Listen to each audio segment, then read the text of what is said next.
First tonight, 3 southern Colorado women are facing human trafficking and pimping charges. It comes after an undercover investigation into local spas. This is your big story at 5 o'clock. The women arrested are Covey King from Colorado Springs, Myung Moon, also from the Springs, and Myung Bogdaney from Pueblo. A search on the Colorado Secretary of State's website shows several businesses under the women's names.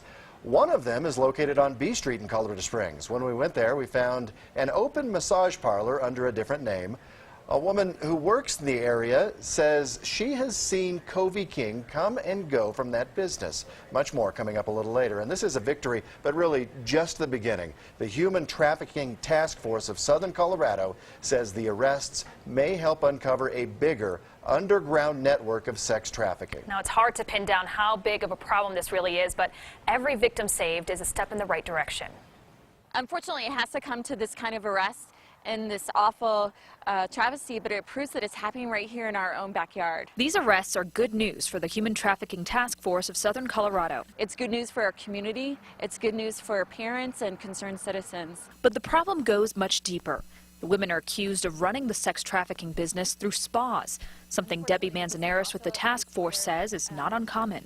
People are brought in to work in these places, and they're not given a lot of options about what full range of services that they have to provide. It doesn't just happen in spas. A lot of sex trafficking happens online.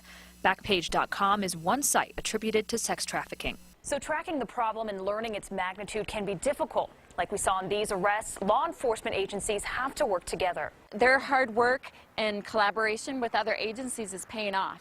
And we're seeing girls being rescued, but also people that are doing illegal activities being arrested as well. Back up, back up. Education is another key.